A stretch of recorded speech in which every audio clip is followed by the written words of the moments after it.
Okay, so this says I'm streaming now, so let's see if this is working.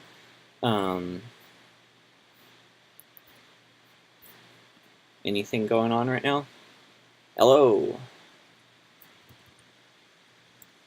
Okay, so this says I'm streaming now, so let's see if this is okay, working. Cool.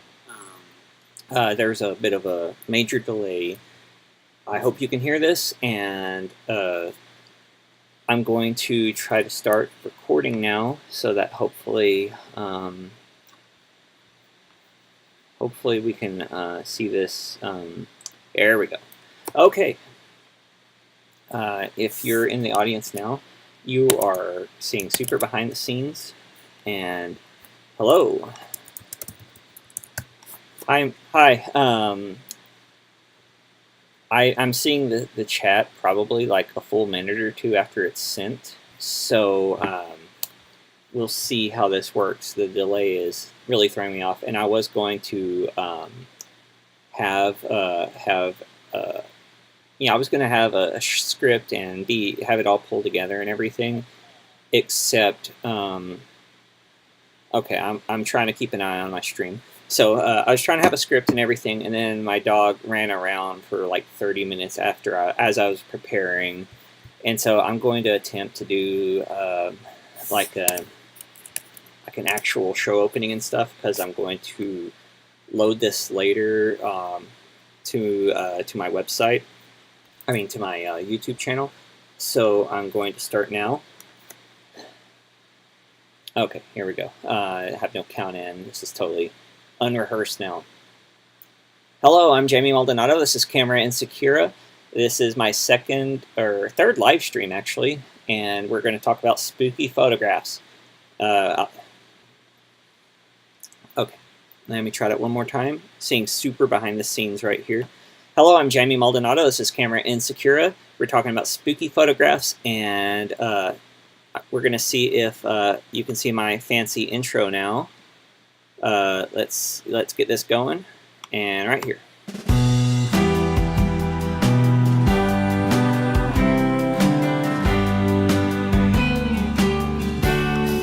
Okay, I think it's playing music right now, so hopefully that's not unlistenable.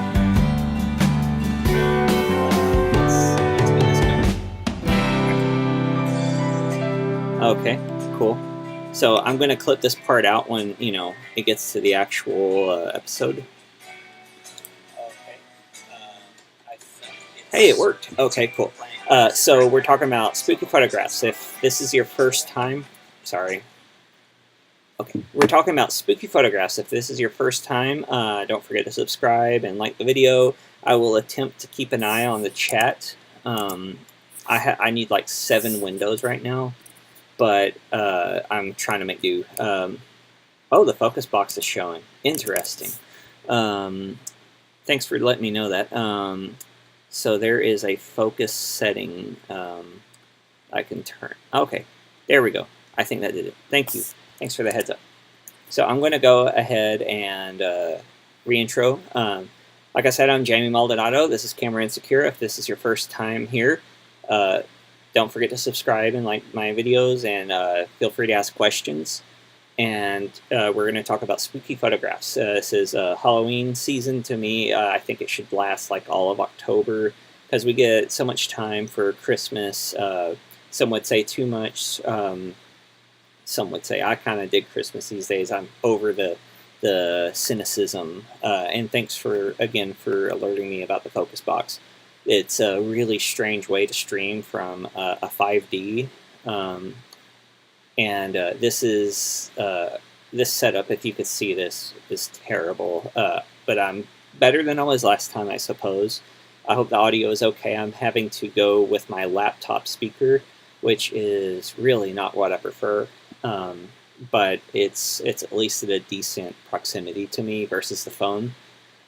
So I'm just going to jump right in, and I'm attempting to watch the chat, but and I can't see myself when I'm doing this, because this is live and there is some serious delay. I think if I watch, oh yes, there we go. Okay, And then, great. Glad the audio is good. Thank you. So, like I said in my description, my my kind of spooky artist that kind of came to mind first was Ralph Eugene Meatyard, and this is his book. A book recently put out. I think it was a it was a Frankel Gallery, but they had an exhibition in Austin, which I regretfully missed, and I was not happy about that.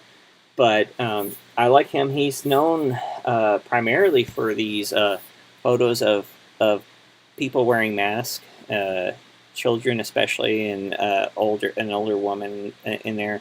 The Lucy Bell Crater series, and Ralph Eugene Meatyard was an optometrist, I think it was, and he was a hobbyist photographer, and this was in the 50s, 60s, and 70s, I believe.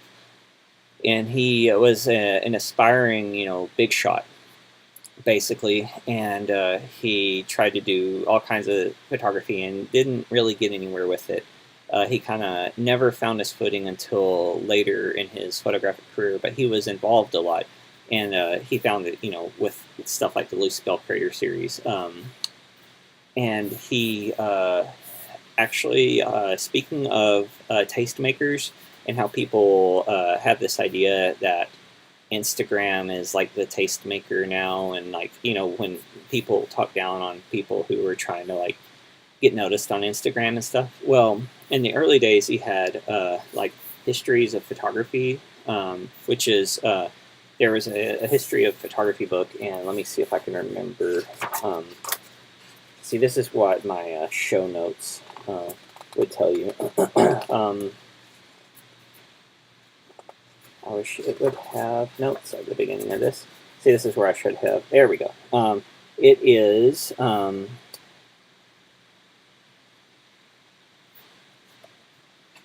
that's not. Shoot. Anyway, I love books with writing. I know I talked about like being spoon-fed and stuff like that, but I really like books with lots of essay stuff in them.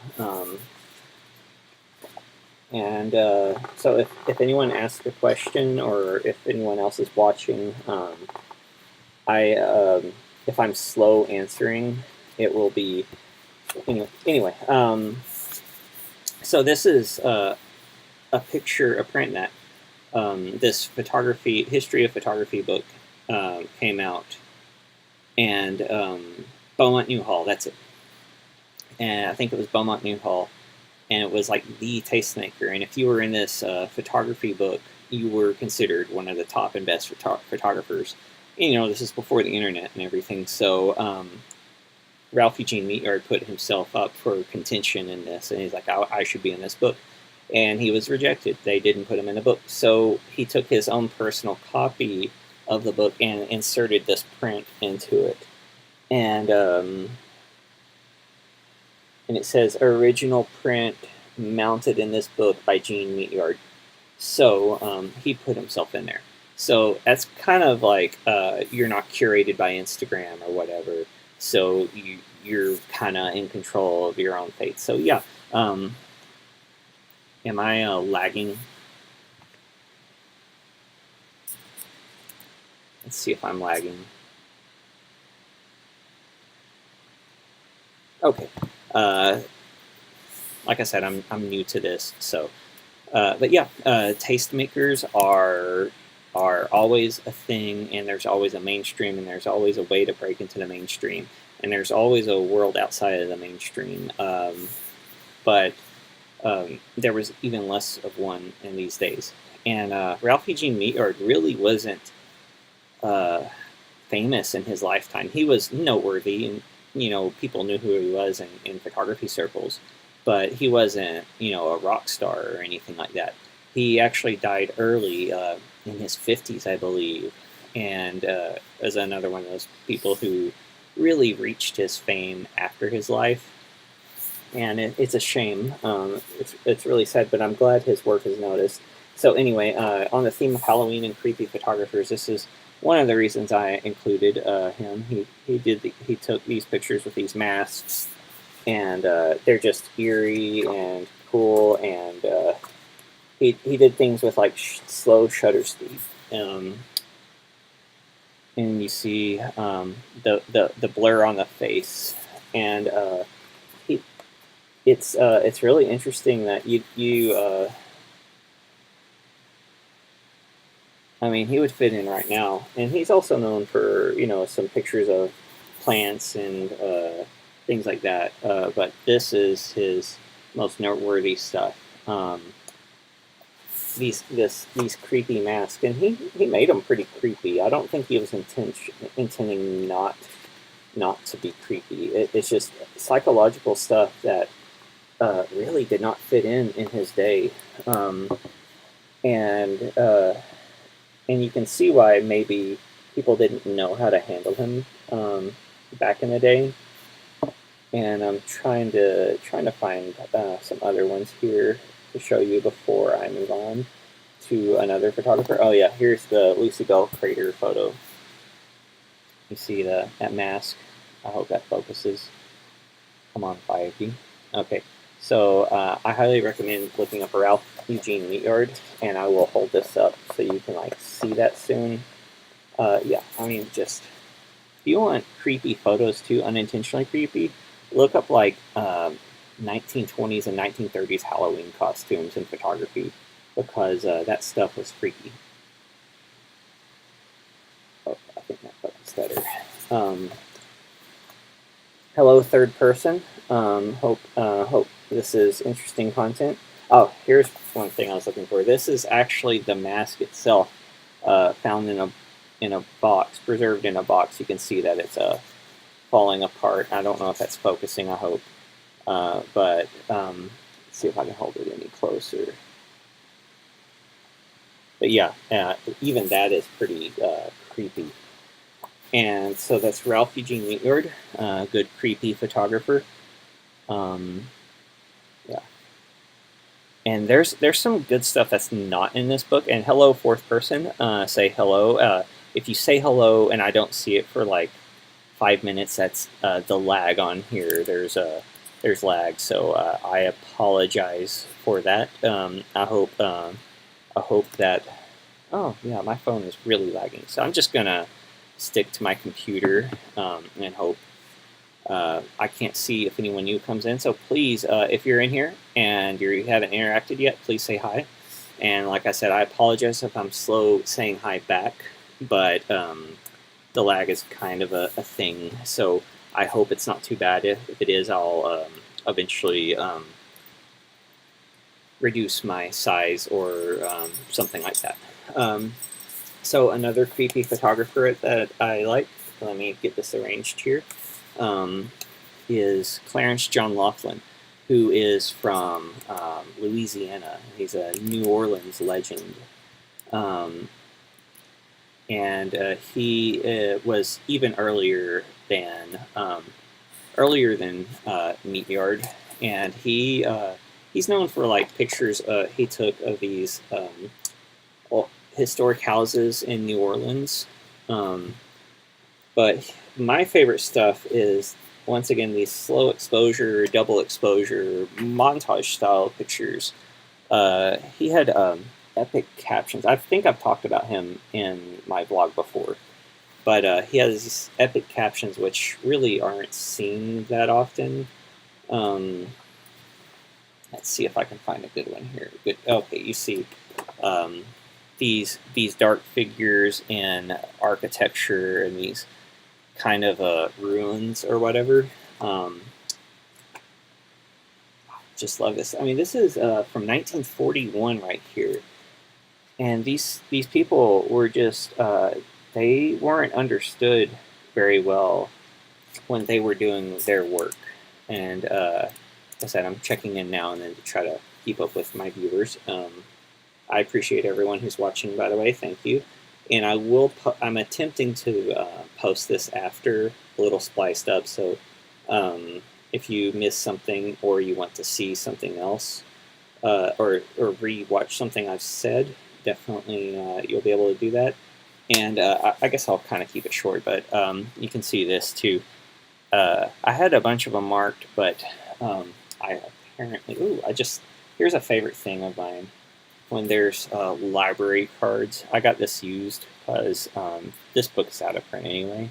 Find these old library cards, and I love when they get left. I'm just a library fanatic. There's a word for that that I'm not remembering, but I'm going to try to find this one picture in specific that I thought I had marked and then apparently lost it. And he dealt with like I think the name of the series might have been like Ghosts of the Mississippi or something like that. But you can see this woman, this figure, distant figure with a mask or something over her face, holding a mirror over her face in this picture actually. And he has them in these like ruins. And this is here we go. Here's the one I wanted. And this is montage and multiple exposure, and that's in 1947. So I love this one. It's just creepy in all the right ways. And once again, there's a lot of writing about this, and there's a good biography and a good. I hope I didn't kill my stream. Anyway, well, I'm just going to keep going, and I need to change my video resolution. Okay. It says my stream quality is bad. So let's see if I can do that really quick.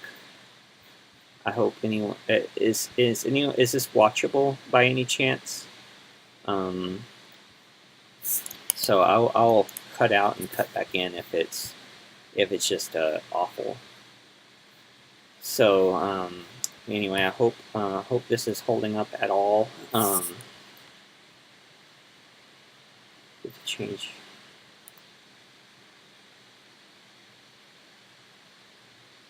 Okay. Anyway, I hope y'all are still here. This is YouTube is Strange and Buggy. Okay. Well, I guess I'll tough it out this time. Okay. As long as it's watchable, thank you. So I'll tough it out this time and hope for. I'm gonna do a few more rehearsal broadcasts, and hopefully I'll have the kinks worked out by next week. So while we're at it, then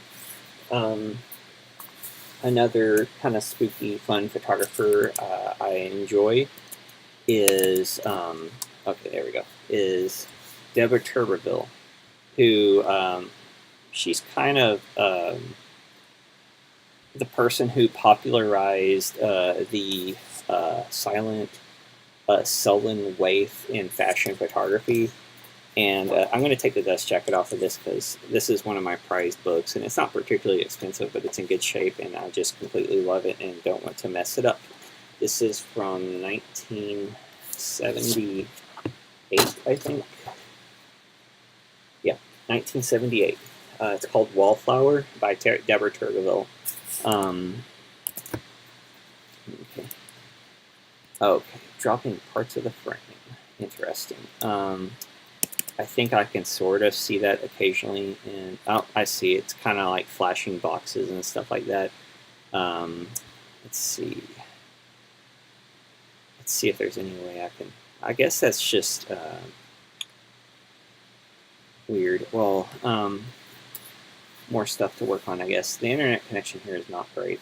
So she actually rose to prominence in Vogue in the mid-70s, and she does these like spectacularly blurry photos. And this was in Vogue, Vogue magazine, where the people who just retouch everything to death now and are so incredibly overproduced. And this used to run in the magazine. And it's just strange. If you ever get a chance to look at those issues of Vogue from the mid-70s, Deborah Turbeville and Dwayne Michaels, who's also would fit in well on this on this topic, but I don't have his book right now. I can't find my favorite book of his. I'm still looking for it. but she did these contact sheet montages. You'll see people like Frank Oakenfold III doing this. He's pretty well known for his stuff. But Deborah Turbeville rose to prominence in Vogue magazine in the mid '70s with a bathhouse series of fashion photos, and I mean you can see this influence in my photos. But it's just hard to believe that fashion magazines, mainstream fashion magazines, would run stuff like this, and then in the '70s, but not touch it with a 10-mile long stick now. So it also has one of my favorite artist statements. I'm going to try to see if the bathhouse pictures are anywhere. I think the bathhouse pictures might be in here, but I'm not going to. Here's some of her. See, everything was real diffused. She shot, I think, on a Nikon camera, 35 millimeter, and this is when fashion people would be shooting in medium and large format. But I mean, you can see her influence, like in the Virgin Suicides, and probably if it was an influence or influenced by, or it didn't influence it, you probably saw it in things like Picnic at Hanging Rock and Suspiria. And she didn't do color like Suspiria did.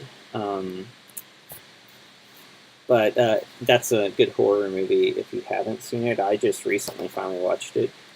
And you will see where the color-bathed fashion photos of the day kind of got their influence from. Okay, these are some of the bathhouse photos. And this isn't the most famous ones. They had this like abandoned bathhouse, and they did this fashion series, and there's this huge spread in Vogue, and it was a major hit. It was a huge hit. And you can look, it's going to be one of the first things that come up with Deborah Turbeville when you search her on Google. But I'm going to read this statement because I read this statement and it's just so simple, and it's not like I mean, you wouldn't necessarily hand in this statement for art school, but I don't know. I think it's great. And I know this statement by heart and I can't find it. Okay, I think the page is stuck together. So, yeah.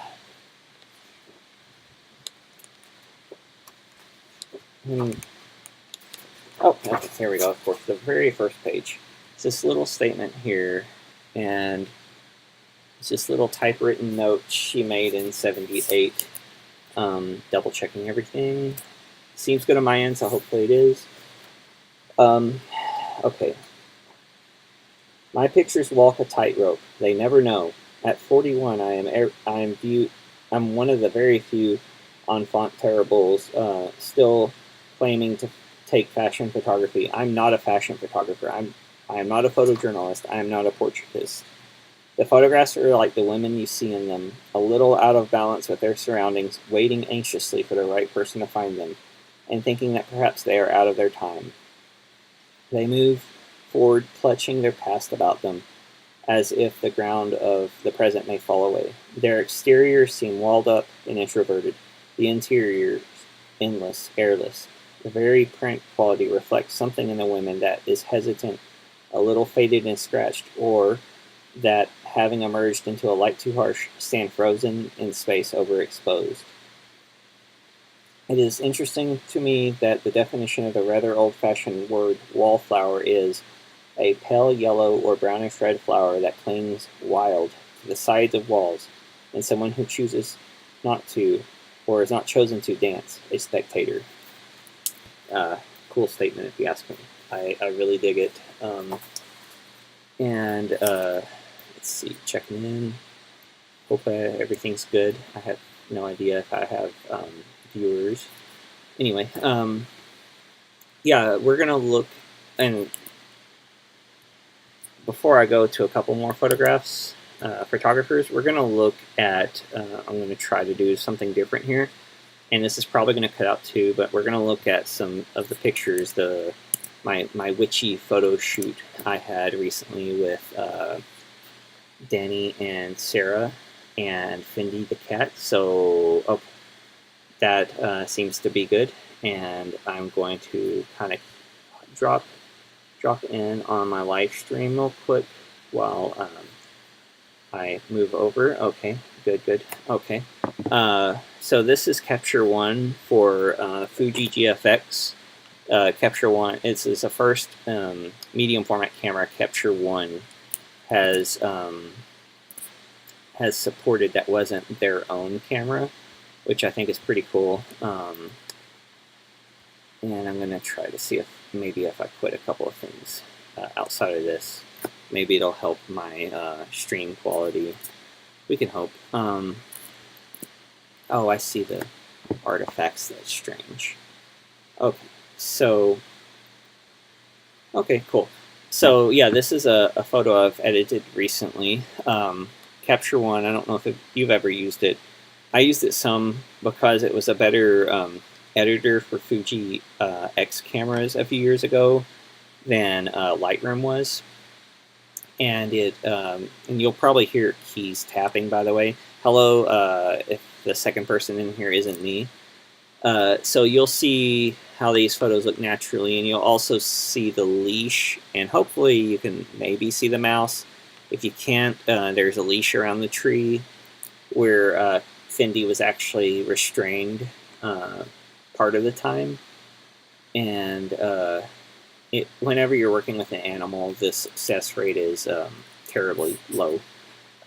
So you'll notice you'll notice I missed focus, or did I? No, I didn't. Never mind. It was loading.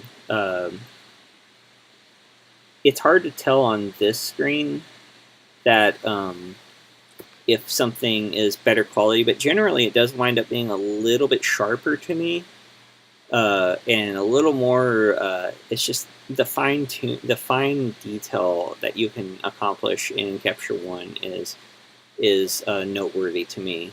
I don't know a few things like how to check the white and black points and stuff like that, and yeah, it's doing a little crazy flashing thing. So we're getting there. So this is kind of my shoot. I'll kind of flip through a few. There's nothing bad here, and they were setting up, and it was sprinkling and sunny, and as you saw in the video, it rained a good deal on us. And I had a branch in her face for part of it, and then we broke the branches. They were dead, so it's not like I did anything that was destructive. So I'm going to go ahead and go to a picture I've done some editing on, and you'll see I have, here's the color tab, and I've done color editor, and you can go to skin tone, and you can actually select just the skin tones, and you can fine tune that, which I really dig. And a couple of these, it's real easy to make things a little too flat, but you can adjust how much is selected with this thing, like a real narrow range. This takes a minute to get used to, but I dig it. It takes just a little, it takes a minute, but yeah, let's say I want to edit the greens in here, and you can actually, it's better to do this on layers, but you can see how easy that is to manipulate by just selecting that range of colors. And you have, a color picker here. So I'm going to try that because I was trying to go for more of a fall look. And there are some basic colors, more like Lightroom. And the layers thing I really, really like, because you can start a layer and then you can make that selection for the skin tone only on that layer, so you can more wildly control it, and also so you can erase your adjustments, like with the masking tool, just like in that's random. I think that was an accident. But yeah, here's a good one. So you get on the mask tool and you see that was a color selection. So look, Okay, let's try that again. Yeah, so that was trying to, there's one of those that's a mistake, or a couple of those that are mistakes, I guess. But I was trying to brighten and darken areas. Actually, that probably wasn't a mistake. I try to lift the shadow detail a little bit when I can. I'm going to zap out of this. Yeah, I like it. And then you have the tab with your basic corrections. Always have that doesn't, not particularly, not on this camera and this setup. You can I'm on a layer, by the way, so I want like the base layer or whatever. Here we go. That's, yeah, you have to remember to yeah, I still didn't do anything. I'm sure that's, yeah, profile based, so you have to make sure you're on the right layer. And I'm selected on the kitty. And you also have to remember that it's on the background. Okay. Yeah, like I said, I'm still learning this. I'm actually using this on a try before you buy thing. So yeah, I'm trying before I buy, but I think I'm gonna buy it. So I'm gonna hide this, and yeah, you see how much you can pull out of this before you start killing it with noise, which doesn't really happen here. And then let's see what all the way on the highlight does. Not much. I'm still learning things like the high dynamic range. They have this crazy thing I used to be better at using. I'm going to have to get used to it again. I don't use levels a lot anyway. I'm more of a curves person. And let's see, pull the black point a little bit.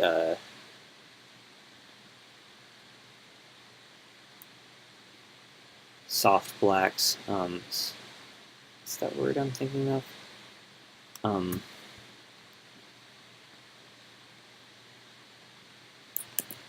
Yeah, I'm going blank on the term there. Live, you know. So yeah, it just you can reset. There's you can change the size of tools. You can of course do that, and do as usual the red, green, and blue channels, which sometimes I will do. I think I'll keep that actually. That looks really good. That gets some of that warmth I want in there. That looks good to me. Not so much there. That's more, the green channel to me is more of like a flavor tool. Like you adjust other things, the other tones more. It's like I correct the blue and the red first, and then tweak the green channel just a tiny bit if needed, usually. And I have like when I do overcast, I like a little bit of green to it, and you can do some clarity here. And these pictures are so sharp in general, I don't do a lot of clarity. And now that I've brightened the shadows up, I like the vignetting, but the clarity tool is far more advanced and far less, blunt force than Lightroom. I don't like the catalog system as much as Lightroom, but I do generally like this better as a photo editing program, even though it's pretty dang complex. Let's see, yeah, you have film grain, noise reduction. You can actually preview the focus. And stuff like that, and spot removal. I haven't even attempted to do anything with spot removal or moire. It's just very powerful, and it's got the tombstone correction, kind of like Lightroom has it now. But yeah, rotation, straighten, loop is a nice one. Yeah, and I really like it because you can kind of see the details without having to zoom in. And the cat, there's some motion. You see how almost overly sharp this is, but I mean, just look at that. You can actually see the individual hairs still, and that's such a tiny part of the photo. And I got some nice out of focus areas. And I like this because it withstands the diffusion a lot, soft focus effect. It can really handle a lot and still maintain its integrity. And so it's cool. I like it. Gonna check in again. I may be talking to an empty room, but it's okay if you leave or whatever. I appreciate it. I just can't see. Yeah, the catalog system. Yeah, I really wish Capture One would just do anything like Lightroom's catalog system, because a few years ago when I used Lightroom, I mean Capture One more. Wait, let me transition back here. When I used Capture One for a few months mostly in place of Lightroom, my archives are just a wreck. They're just kind of a disaster, and I still have trouble finding things I did on Capture One, and I have just found that I like the date system a lot better, and it's a lot easier on Lightroom. So I've been doing shoots, double uploading them while I get a feel for this, and I'm sure if I look up some videos or something, I could probably figure out a better system for Capture One. But if they would fix that, I would switch immediately. Even though Lightroom is awesome for batch editing large amounts of things at a time, like the Canon 5D rate button plus Lightroom has taken my workflow to extreme speeds, which is great for the day job. Not nearly as I went totally blank. But yeah, it helps the day job. It saves me a lot of time. Luminar. I actually don't know about Luminar, and I've seen a couple of other raw editors that seem pretty cool. And if Lightroom would just, I mean, if Capture One would just let me like import into a folder and then just edit from that folder without importing it again also into Capture One and then like doubling the files, that would be pretty cool. I would appreciate that because it used to be like you would use Bridge and Photoshop, and that would be your kind of pre-Lightroom workflow thing if you wanted to have a file browser. And my archiving before Lightroom was a disaster. I'm glad I'm an early adopter for Lightroom, because I have no idea how many more shoots I would lose if I did. And let's see, I'm going to look at a couple of bonus photographers here. Real quick, Arthur Tress, make sure, yeah. Arthur Tress had a series based on children's nightmares that I really like, and he did a lot of other stuff, but he would basically like, these weren't super planned either, from what I've read so far. And he did a lot of things dealing with his sexuality and stuff later, and he did shadow portraits like Lee Friedlander did, and also I had a series I did of shadow portraits. I did not knowing about these other people's work. Oh, here we go. Here, it's 1972, boy in TV set Boston. He's dreamlike. I mean, they are based. This is maybe something not in that series. I can't remember when this was. Just kind of surreal. Yeah, Dream Collector.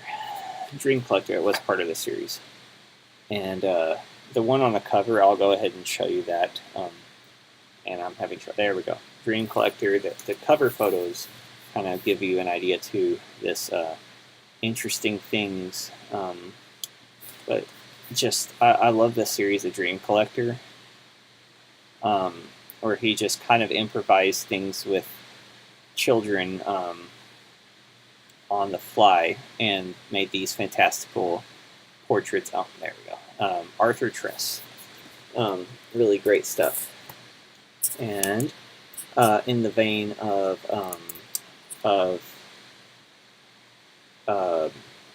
Deborah Turbeville, we have Francesca Woodman, who I've thought about doing an episode on entirely, just because there are some interesting politics at play whenever you bring her up.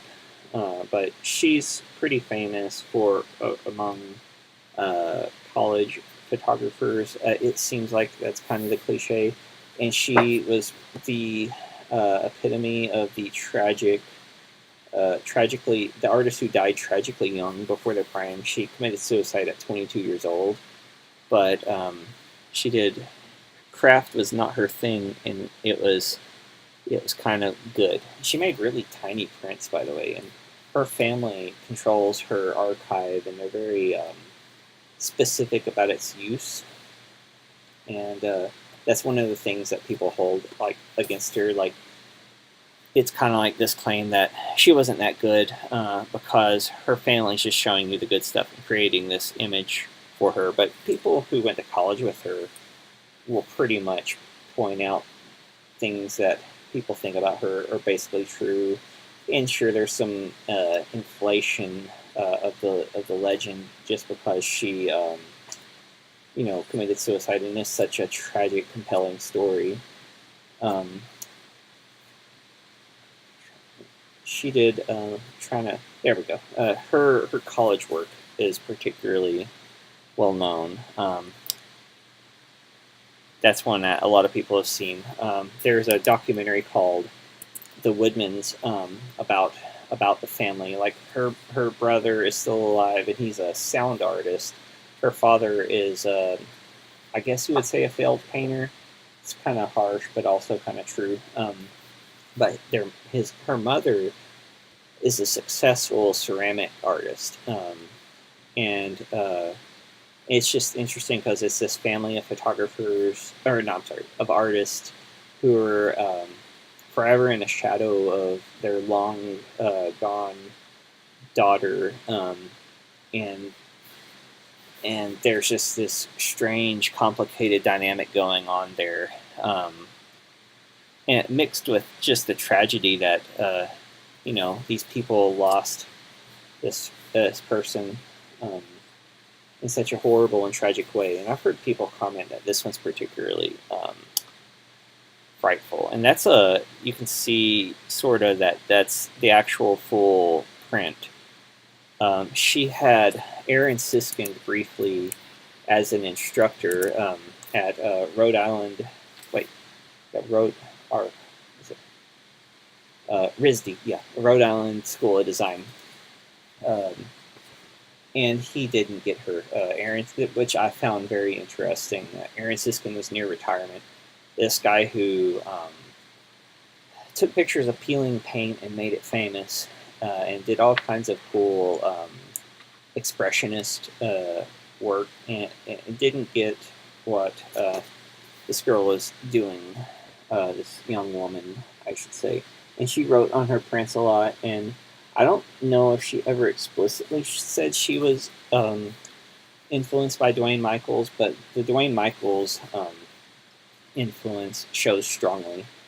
I'm going to wrap this up soon, since it's been nearly an hour, and I'll trim it down and just let people watch the highlights, I guess. But she had one book, and I actually posted this on Facebook earlier this week. It's called Some Disordered Interior Geometries. Some Disordered Interior Geometries. And it was selling for $13,500. It's this little geometry book that she modified with prints and writing and stuff like that. And it was released briefly in her lifetime, I think. They made 500 copies, and I read they were mostly handed out at her funeral. But she has these angelic, haunting type photos, and you know, there's debate about if she was really as deep as she seems, but she seems to have been that deep, and it's really interesting, and it's a compelling story that gets some uh, too much and too little read into it. I find it interesting that most of the videos on YouTube about her, outside of 2 or 3 lectures about her, they're mostly like music videos, like slideshows people put songs to, and so that's interesting. I think I'm going to do a view of her, and either people have heard of her and they love her, they haven't heard of her, or they've heard of her and they roll their eyes. And I had a professor actually do that because I think he briefly went to the same school, and so he thinks it's kind of silly, but I won't go any further into that one. But I liked her work. It was haunting. It was she was a huge Deborah Turbeville fan, and tried to intern for her before after she was out of college, and she was having trouble finding her footing because she was like she ruled her college. She despite the Aaron Siskin thing, she she was well known and well liked and well respected, and and then she graduated, and she was severely depressed. And there's no two ways around it. That when you hear about her, I mean, obviously she committed suicide, so she had to be some level of severely depressed. But yeah, it's just a heartbreaking story, but also inspiring in that she was so able to just tap into her inner creativity and her inner voice, and she had no inhibitions about her art, and she acted confidently, even if I don't think she was necessarily that confident. She was very sure, and she knew what she wanted right away, which I would love to be able to just know what I want and be able to go and try to get it. But anyway, speaking of haunting things, that she's a good one, and I'll go ahead and if there's anything that anyone wants to ask, or any questions or whatever. But if not, thanks for dropping in. I'm sorry things are choppy and weird. I'm going to try to get things a little more smoothly, going a little more smoothly next week. I learn on the fly, but yeah, we'll see how I can keep this rolling. I have fun doing this. I have fun interacting, and I just really dig the live format, even if I'm even um, even rawer at that than I am anything else. So with that, sorry if I miss any goodbyes or questions, but please put them on comments when I get this posted again. And if you are watching the replay, I'm going to do this at 8:30 every Thursday night currently. And my normal vlog post will be Tuesday mornings. I might try to drop one early now and then, but I'm going to try to hold my schedule. That allows me more time to do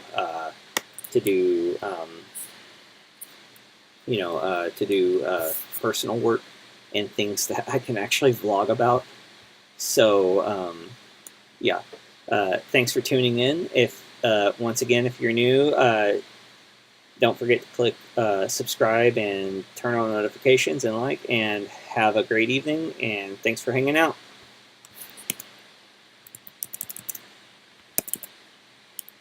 Oh, did I crash? No, okay. See ya.